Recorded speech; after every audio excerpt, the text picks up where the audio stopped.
Welcome to another broadcast of The Soul of the Everyman on the ArtistFirst Radio Network. All past shows are available in podcast form. Pick them up at ArtistFirst.com. Here they are, your hosts, Michael and Margaret Lyons. Oh, thank you very much, Z-Man. I was waiting for the one more phrase, but no. and yes, I am Michael Lyons. And I'm Margaret. She's Margaret, and this is The Soul of the Everyman, and now we're all identified and appropriately located, so the show's over. Bye. The show is not over. In fact, the show is just beginning, and it's been quite a show. It's been, we're living in very interesting times. The ancient Chinese curse. We are living in interesting times, and it's certainly beyond interesting. It's difficult, and it's sobering, and it's truly a dark night of the soul. And without trying to bring everybody down, because we're already there,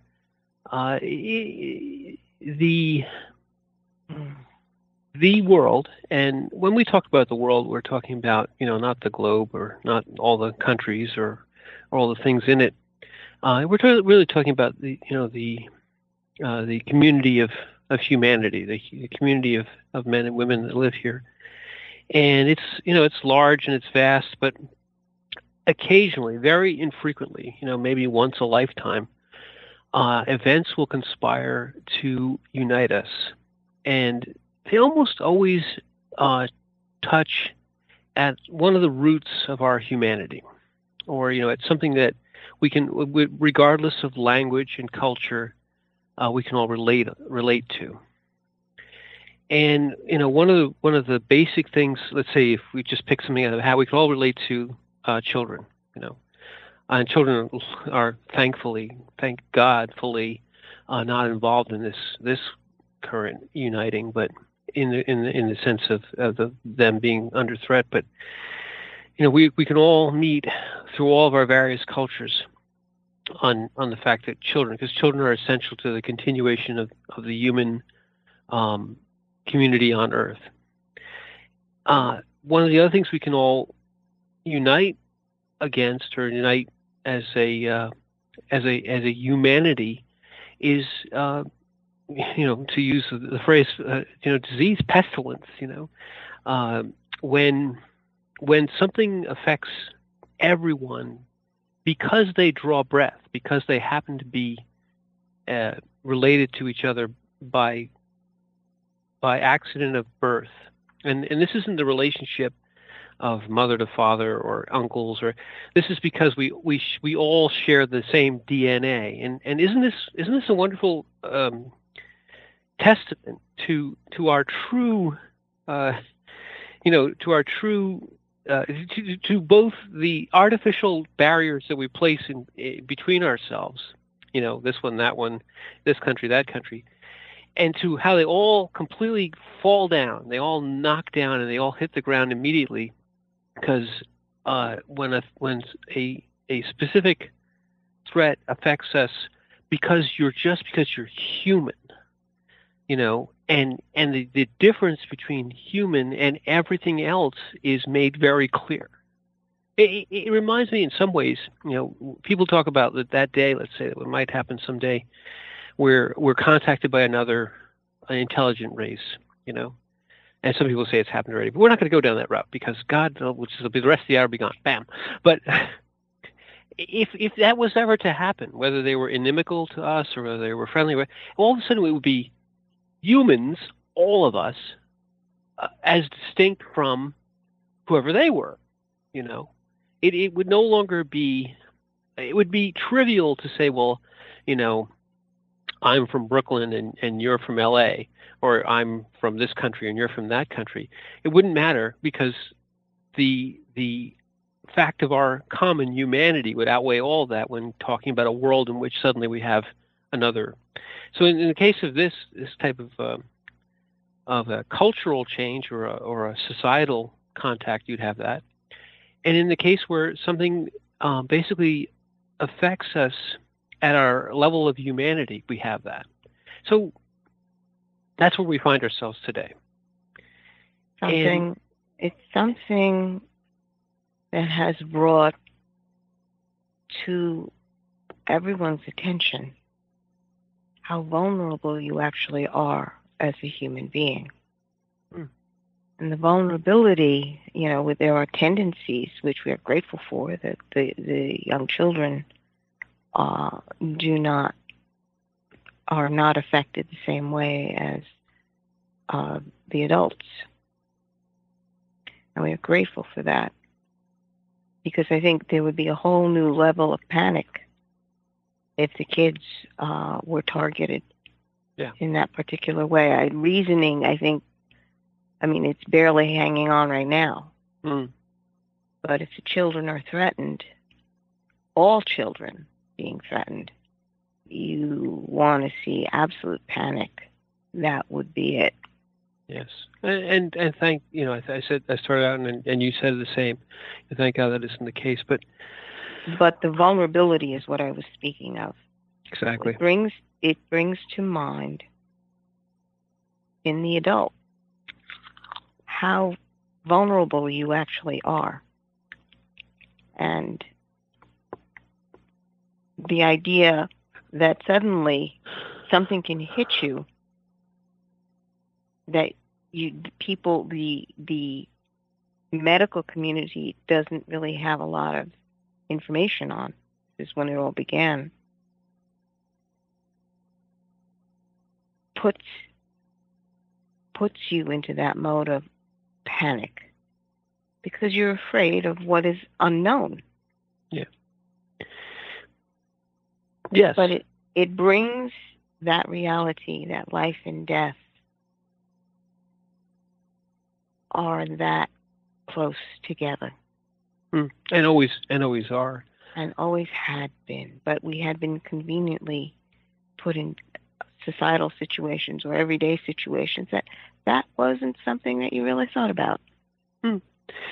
Another thing that people aren't thinking about, I'll bounce this off of you, anymore, is the we've talked about this several times in the past. The us and them, the two camps, the people who are in, the people who are out.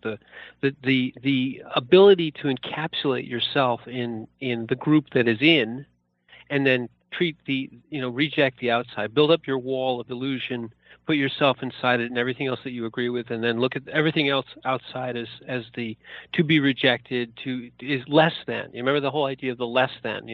Inside the wall are the people that we like, and they're the people who are important and matter, and then outside the wall are all the less thans. We can do many things, and there's many evils that have been done that way. But this type of and that's what I was starting out with the other one, where when you have let's call it an existential threat that doesn't play games, doesn't respect your illusory boundaries. It cuts through all that, and it levels us it connects us at a way that's basically at your heartbeat. We all have a heartbeat, or we're not drawing breath and we're not on this planet. We're pushing up daisies. Well, we forget that conveniently all the time. But now we're at the level of the heartbeat. Everyone's got a heartbeat, can be affected by this. This is actually attacking your breath. It's attacking your breath. We said that last week or the week before. So here we are now, united.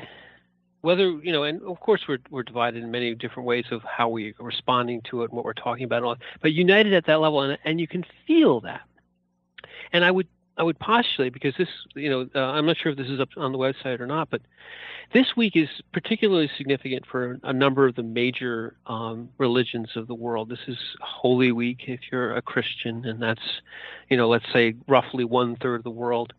It is also related to Passover, which is not a huge, Jewish religion is not a huge religion, but it's certainly one of the major religions. But just in terms of numbers, there are far more many Christians. It's also, I believe it was just or around about Ramadan. And it's also for everyone, at least in the Northern Hemisphere, it's the renewal of spring. So All of these things have to do with resurrection and with returning back to life and in the cycle of life. Resurrection doesn't come unless you have the dark night of the soul, unless you've died. You aren't resurrected from just being asleep. You're resurrected from being gone, from being destroyed, from being no more. What you knew, the life you had, is gone. Well, yes. The rebirth of spring, if you look at it from the cycles of the world, comes after the death of winter. Everything appears dead and gone and buried. The days are dark and so on. And then we go into this rebirth cycle. And at a visceral level, all of us, all humans on this planet have that cycle built into us, on the physical. And through our spiritual life, we see that same energy cycle, relationship cycle, spirit to incarnation, and then back to spirit cycle, which plays out in a different plane. Because we occupy both. We've talked about this in the past. Human beings have one foot in the incarnation in the earth, and are yet connected as significantly to the spirit, and we are in the middle. We're not God on high, nor are we one with the earth. We're not the creation. We're part of creation, but we have more. And even if you want to disagree on the particulars, all cultures have found, even back to Neolithic and Neanderthal times, the concept of the breath, the spirit, the breath of life, which is put into the flesh, animates the flesh, and then leaves, And then resurrection is a whole different thing. It's coming back in again. You go through that dark night of the soul, which you just said, and then you're reborn. Yes. It is part of the way this world functions, that there is life, there is birth, and there is death. And the concept is introduced of rebirth. And that is something that gives us hope, understanding that these cycles go on and on. So there can be, just as we see, there can be a semblance of nature going to death. Everything drops, all life and growth have stopped. If anything, it's shed its outer covering, and it's all turned to grays and blacks and whites. And when spring comes, and everyone has had this experience where suddenly you see this little bit of green, that yellow-green color of new growth coming up. And there's something in the heart that always goes, finally. I've been waiting a long time. And you understand that you're conscious of that moment of stasis. We like to call it sleep, where nature went to sleep, and now it is reawakening. So understanding that these human beings participate in this and are conscious throughout it all. When you see things go to sleep, coming of winter, and you also know when things are beginning to reawaken around you. And the energies are always different within those 4 seasons or within those cycles. And being aware of that is a key to helping the soul come to terms with the cycles that are down here. Because if you perpetually just concentrate on, many in our society like to concentrate on spring and youth and never seem to want to take steps into a mature state to the point of, well, again, you hear it, I don't want to grow old, but it's understanding that there are cycles, and with each phase is a gift that you need to experience if you wish to be in the human realm. Relationships are not stagnant. They also must cycle through. And there is always some form of growth or change. And that usually means that old concepts must die so something new can come in. So yeah, this that we're going through right now is an interesting energetic point, in fact.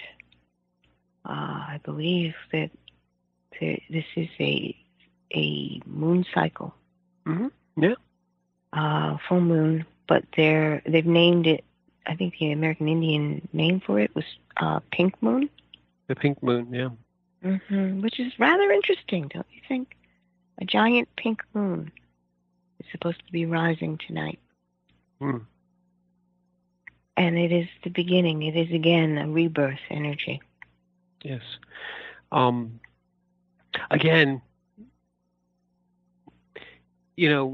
I'm not sure how to unpack everything you say because there was so much in there. But let's just say that the cycles that you're talking about, are writ small and large in everything. We didn't talk about reincarnation and the Buddhism and all that, but that's another reflection of those same cycles. Yeah, I mean, I don't want to go there. I'm just saying that that's there too. But the Buddhists also talk about the pause between the breaths. Every breath or every heartbeat has within it the same cycle of something which moves and then something which stops and then it moves again. The cycle of both a space, in the Om, the space is just as important as the rest of it. In the cycles of the birth of the world, the whole idea of Go ahead. Sorry, you were. Yeah, no. When that is an exercise to get your mind to relinquish its hold on your attention, and it's an exercise to get the rest of you familiar with the concept of space and making space, because it is believed that the sound of Om is the sound that the universe makes. It's constant. And speech is considered interruptions in that universal sound. So what they're trying to do is train you to be able to hear the space between the words, which is a lovely thing because it confounds the thinking mind. What do you mean, this space between the words? The mind goes, what?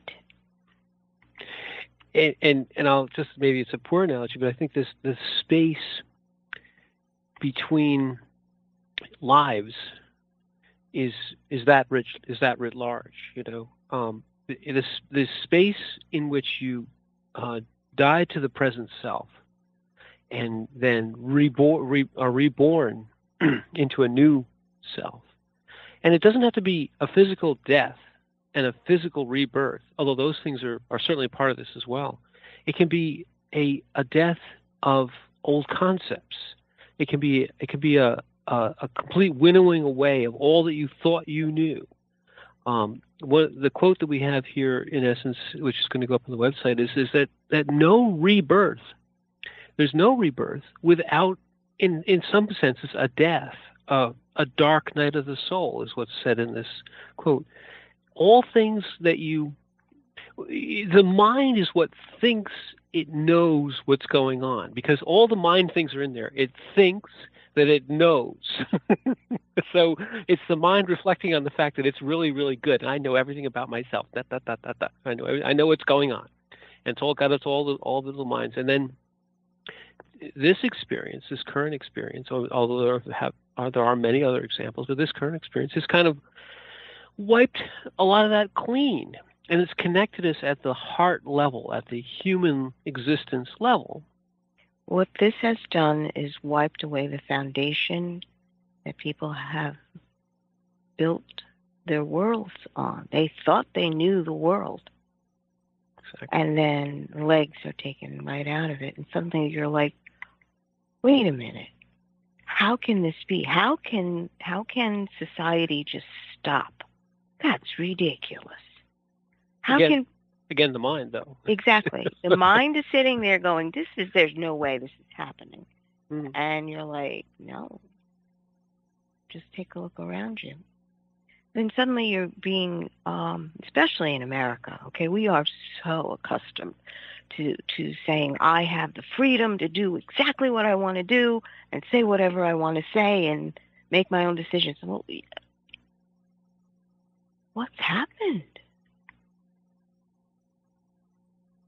And the truth of the matter is, suddenly you are brought to the instance where you have acquiesced into doing what everyone else is doing because you care about someone else's life.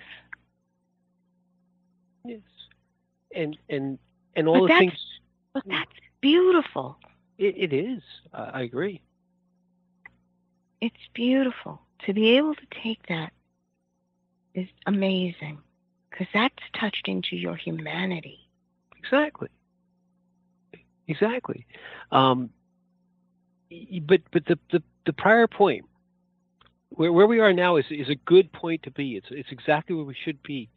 But to get there, we had to blow apart a lot of this mental construct, all these illusory barriers, the whole idea I can do what I want when I want to do it, and my routine is inviolate. My routine is my routine, and I'm going to do these things here and go there, and I'm going to have this and have these plans, and those are all the mental constructs. And we've probably spent, tens, if not many dozens of shows talking about various aspects of this, the plankton in his plankton-mobile mental mind that loves to get all these things planned. And then you say, well, you say people, well, you can try this to try and break that, and this to try and break that. And you can work on becoming self-aware and all these things. Well, and then something like this happens. Mm. And you don't need any of the aids or the 7 steps to enlightenment or any of those, because it's all been boom. It's just been wiped away. It's been wiped away, and the most amazing thing about this, Margaret, and maybe you will disagree, but I'll say the most amazing thing about this is that although it's exactly what it should be, it's just enough existential threat. It's very, very, very serious, but it isn't a meteor hitting the planet. It's not so bad that we aren't taken out of ourselves and all annihilated. Sure. But we all the little props, you said it before, all the little props of civilization, all of our little routines we've been shown how false and weak and unimportant they are, without necessarily being thrown directly into the fire. Now, you and I have been thrown in a different time directly into the fire. I will speak from experience. It is not something you want to have happen to you. This it's not that it's not bad. It is bad. It's incredibly important. It's existential. It's life-threatening. It's life-threatening, but this is going to sound wrong. It's a little gentler, just a little gentler in some regards. Not for everyone, but it's so universal that you can't just say, oh, those are those people that get cancer. or those people that took drugs, and they really deserve that anyway, and they shouldn't have done that. You can't push it away. It's Right. like it's so ubiquitous that you're like, wow, it's everybody. There's nobody that can be pushed away. Right. It's me and everybody else. Right. There are no barriers to this Mm. except voluntary physical barriers. Right. But that's where the free will comes in. To choose to do this, even though it's uncomfortable for you, knowing that you are helping someone else. You've got something. Say that again, because that's so incredibly important. Because I'll say it again, and you say it again. In wiping everything away, one thing we didn't lose was free will. Yes. Your free will is what you have left. Exactly. It's maybe the only thing you have left. Yeah, for some people it is the only thing that you have left, because people have entered into so many different situations. Situations are as unique as the person. But the only thing you have left is your free will to choose how you are going to respond to this. Say it again, because this is so important, right there. And everything has been taken from you. Everything. Including, let's face it, your ability to move about with freedom. When it's all been taken away from you, and you are locked down in your gilded cage. Yes. The only freedom you have is your freedom to choose. And that is your free will. And it's your free will that allows you the choice of how am I going to react in this moment. Right. And you know what? Let's take that. We're going to take that one back to the studio but that's it. Think about that. We're going to come back and talk more about this, about the dark night of the soul and the rebirth, in just a couple of minutes.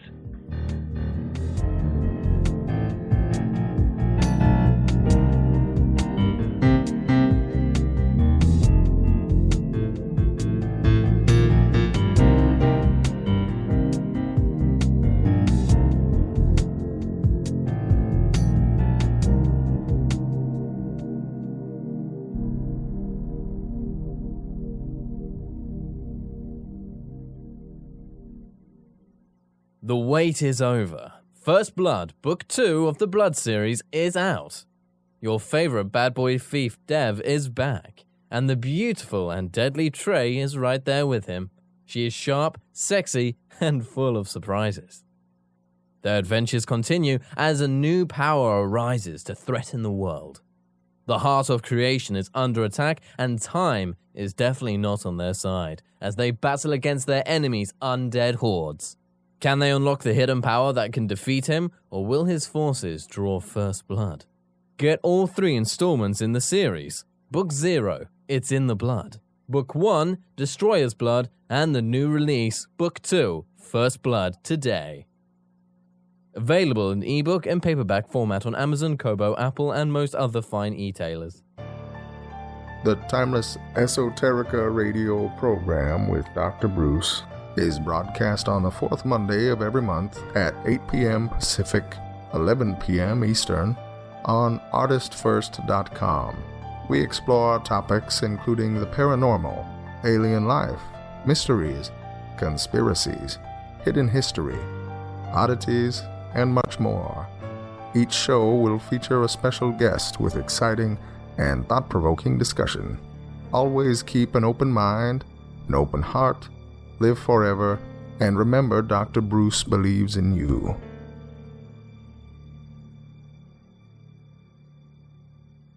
The Fat Man Gets Out of Bed is the latest book from Michael Lyons, the award-winning author of There is a Reaper. Featuring 13 original stories, this wide-ranging collection has everything. Forbidden love, gods versus demigods, weird invading aliens, sexy seductive artificial intelligence, and unusual passion between the living and the dead. All set amidst fantastic worlds of pain and loss and boundless joy. From the sublime to the macabre to the bittersweet, the Fat Man Gets Out of Bed will leave you breathless with laughter, brimming with tears, trembling with suspense. Available now on Amazon.com, Google Play, iTunes, Kobo, and fine e-tailers everywhere. Hi, this is Hannah Ruth from the band Wild Hum. Check out our new Americana Soul CD, Wild Hum, at our website, wildhummusic.com. And you are listening to the ArtistFirst Radio Network. Thank you. Rick Riordan fans, love mythology with plenty of action and humor? Destroyer's Blood is for you. The new fantasy novel by award-winning author Michael Lynes is book 1 of the adventures of Dev Kalian, the Blood series. Follow Dev and his magic sword Betrayer as they are suddenly attacked and forced to return to Olympus to fight in a war they want no part in. The world of men and gods is about to be destroyed by Zeus's ancient foe, and only Dev and Trey can stop him. The conflict never stops, and the amazing twist will have you on the edge of your seat. Act now while the ebook is on sale for only 99 cents. Destroyer's Blood is available on Amazon.com, Barnes & Noble, iTunes, Kobo, and fine e-tailers everywhere. And while you're there, get the free prequel, It's in the Blood, available for a limited time.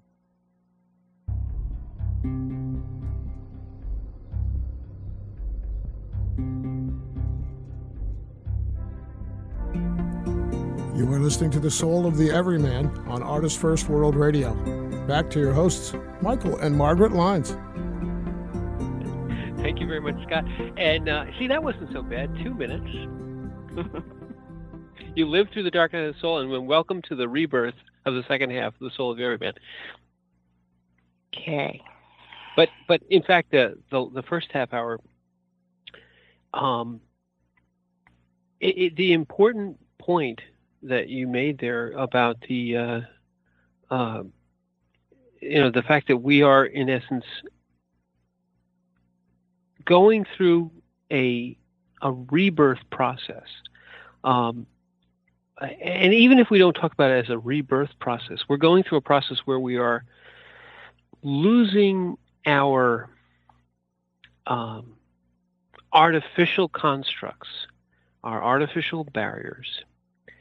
And we're losing them in such a way that there's no way to say, as we said just at the end of the last half hour, well, that's only those people. They're the people that get these kind of horrible diseases, and that's not me. Or that's only those people. They weren't very wise with their money, and that's I would never do that. And all those kind of distancing things, the things that allow us to push what is a human problem away at arm's length or better.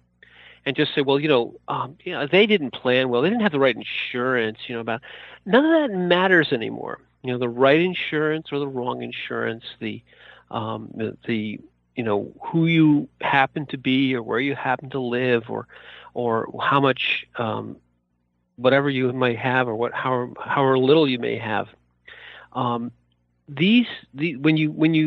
you cross all those barriers at once, the mind is suddenly left very lonely. It starts gibbering to itself. It starts saying, well, it doesn't know quite what to make of it. And so there's a lot of you mentioned it before, there's sort of a spinning, a panic, a running around in tight circles. And it can very quickly, though, if you push that back and go back to the heart voice, realize that this is the opportunity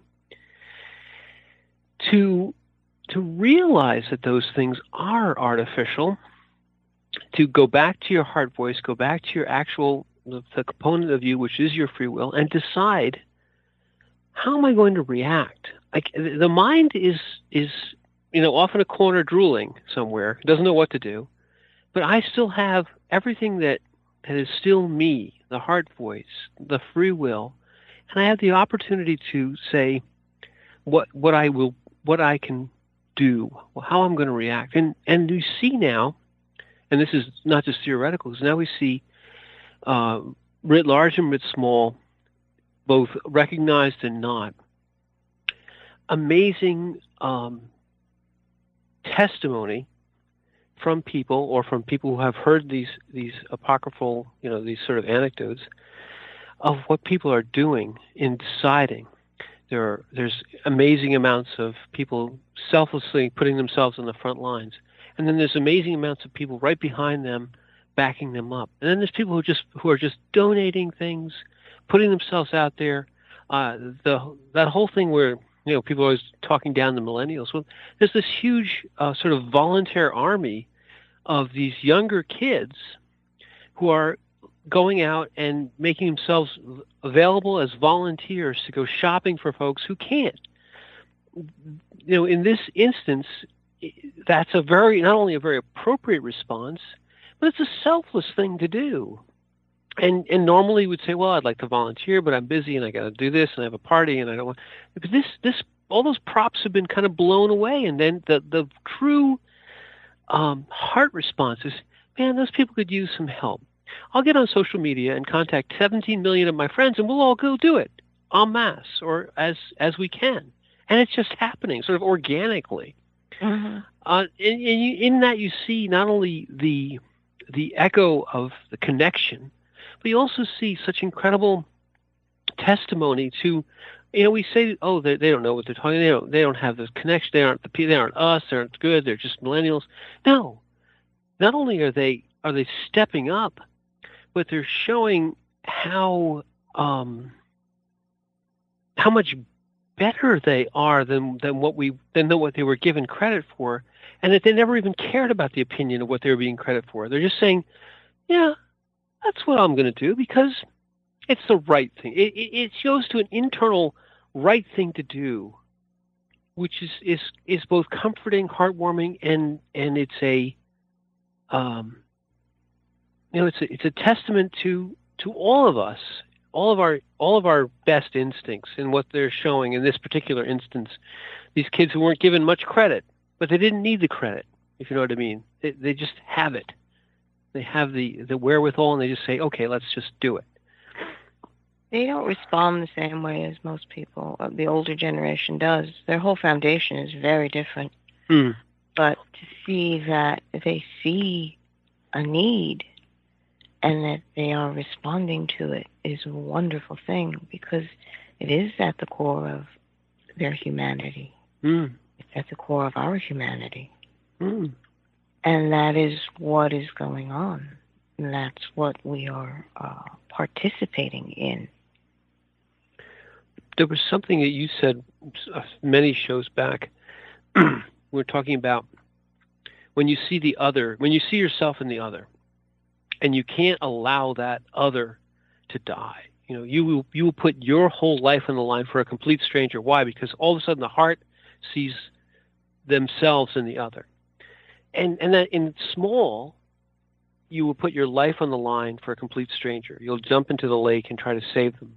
But now it's literally global. Where you see, and you don't even see all the stories because there's too many of them, of people who are just reaching out because they see themselves in the other. And this allows all that to get broomed aside, and what's left is exactly that. We are all connected. And it's becoming so apparent that that's no longer cover-upable with the paper and tinfoil of the mind, if you know what I mean. Right. You are seeing the vulnerability. Mm. And the vulnerability in another person. And the hard answer comes. Mm.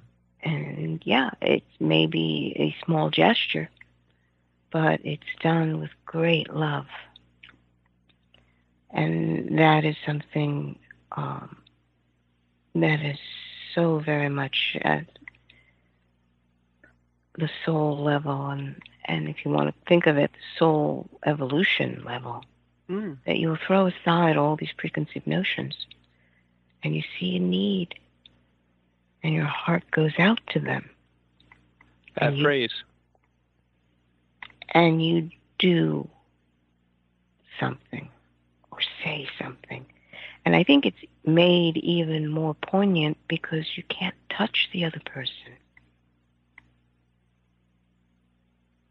So it makes communication to the other person much more rich. You have to begin to open up in different ways to truly communicate to the other person that, I may not be able to touch you, but I care. I care deeply. How are you? Or just, and also in action. And the whole connection portion of that, the I can't touch you, but yet we're connected at the heart level. We talk about it many times. The relationship is not unitary. It's not reflective. Me looking for me in someone else all the time. Reflective. It's a flow. What it does is it makes you, because of the conditions of how we have to interact with each other, it makes you look past the surface. Exactly. There's a lot of, I think, it's rather amusing to me to see that in the media, they don't have their makeup artists anymore. So you get what you get. Well, it's worse than that because, this is in specific. What you said before was that and what's happening is that people are having to interact with each other over this wonderful internet that we have. But now everyone is speaking with headphones on, which we do all the time, but no one sees us. They're on video conferences. They're in their they've got a nice shirt on, but they're in their shorts or their sweatpants underneath it all. So there's all this kind of interaction now at a distance has made people realize that the quote unquote greats and the people who you have no idea who their name are very, very, very much the same. It's been a grand equalizer. Some people who you thought, oh man, they're really good and they're good actors. And you hear them without all the makeup and all the auto tune and all the other stuff, and they're like, man, you got a bad voice. You got your blotchy skin. It just all the falseness. When you strip away all the falseness, it can be amusing, but it's also refreshing. Because the people who are actually making a difference don't need makeup or auto-tune or anybody to tell them that they're making a difference. They're just making a difference, and that's enough. Right. Well, you're not concerned about how they look or what they're wearing or how their hair is done. You're more concerned about what are you actually saying. Right. The communication becomes the key point, even though supposedly that is why you were tuning into whatever the show was. You wanted the communication. But you got a lot of other stuff layered on, troweled on. Well, let's back up because now we're just but so here we are, as a people, as a humanity, not as individuals necessarily, although we are all individuals and we have not lost our individuality. Okay, that's important. And we haven't lost our ability to express our free will. But in this community of a dark night of the soul, of a annihilation of everything we thought we knew, we have found something precious. We have found that what we thought we knew was crazy and not right. But what we actually know, what the heart voice tells us, which is the true voice, the whispering voice, the voice that we ignore all the time, that voice never went away. And when you quiet all the other yelling voices, that one speaks louder, or at least you pay more attention. And that voice is the voice of resurrection. The voice of resurrection comes from the heart. the fact that we go into these dark nights of the soul individually, because we all end up there. Sometimes you get tossed into the burning pit, and you've got to find the voice of the heart, because everything else is gone. But that's just for you. And people could say, well, that's just for you. Well, when everybody gets tossed into the burning pit, we all start talking with our heart voices. We find that this annihilation of what we knew, people have been talking about, they've said sort of parochially, America 2.0. Well, coming out of this, the rebirth of the resurrection of the world out of this existential threat, in this age where we all can talk to each other across the whole planet because of this wonderful communications ability that we have now, it means that we understand that even here in the physical, we are spirit incarnate.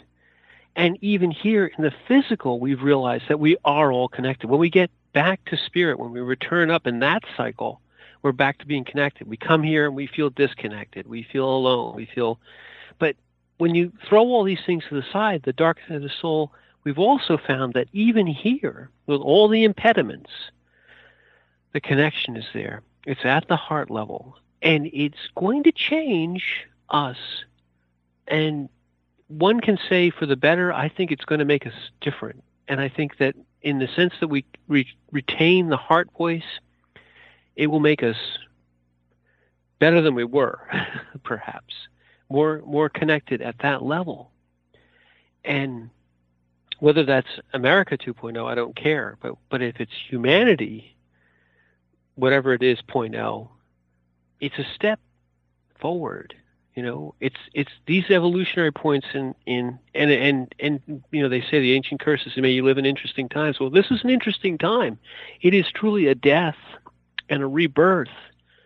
And you aren't here to try and guide it, control it, benefit from it. You're here to experience it and understand that these are, they say always history is being written.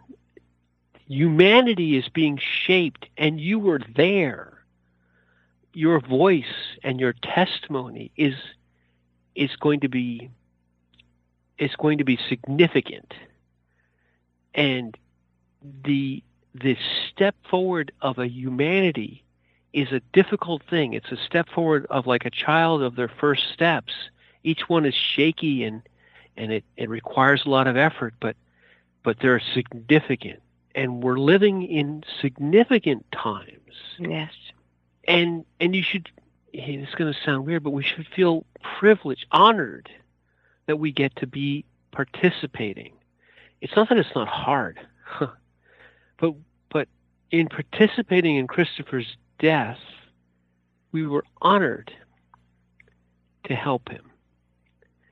And it's a hard thing to say, but it's true. But here we are in participating in the death and rebirth of many, many things we find ourselves in right now.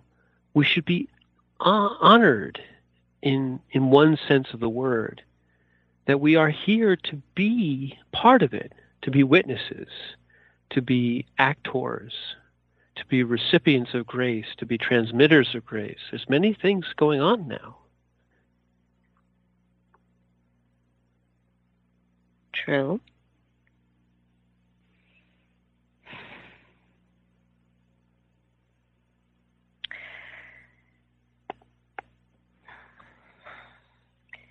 We're at a point where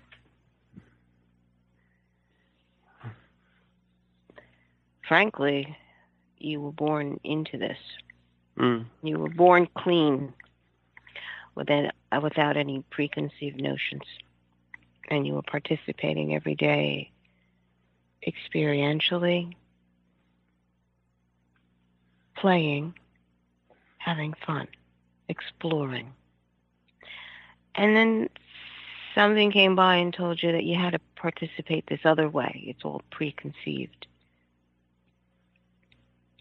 This has brought us back.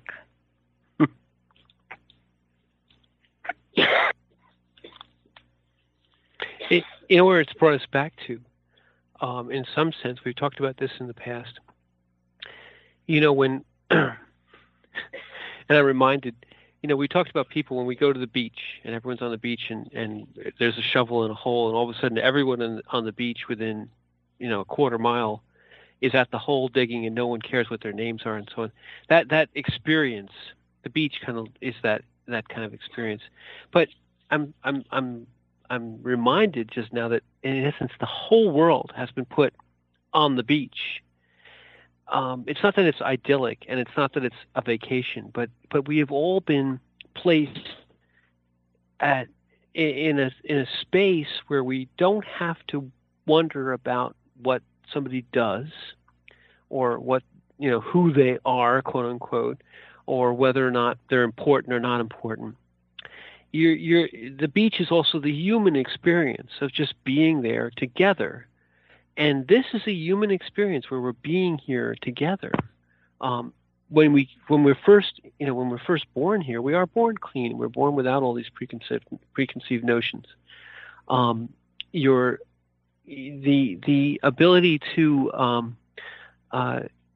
reconnect with that is quite amazing.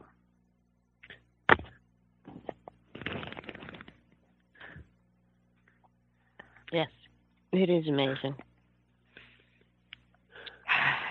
And it's amazing every moment because you can participate in the now, in the moment, or not. And what I find fascinating is the fact that everything's been ripped away, where the distractions that you use to live your life with, and basically saying that this is my life, I have to do all these things. Suddenly all these things aren't there. Right. There's no sports. There's no games. They're desperate to try to talk about any kind of sport. It's very funny. There's no gatherings of any kind. You can't celebrate a birthday, and you can't go to any kind of religious services. It's all been curtailed. And what are you left with? Because people are, they're left with each other, first of all, in the house. Yeah. Suddenly your relationships have become very real. And you have to consciously decide how you're going to deal with it, especially if you have little kids. My goodness, they demand attention 24/7. But your relationship in this moment, not only to the people in your family, but now you're thinking of, well, what's going on out there? What can I do to help? Because we've been blessed. We're all together here. And for the most part, you're all healthy. There's no real medical emergency going on. Exactly. As it's happened to many in the past individually, it's happening to us collectively. The individual having all these things taken away from them is very similar to somebody who has to deal with something existential. All of a sudden, all the things that are the bills and everything else are all unimportant. But the rest of the world seems to carry on, and it can feel very isolating. And it is very isolating because you're reflexively shunned when you go into these dark nights of the soul individually. It happens. But now, having given up all these things, there's a period of grief. All these things that you thought were your life are gone, and there's a period of grief.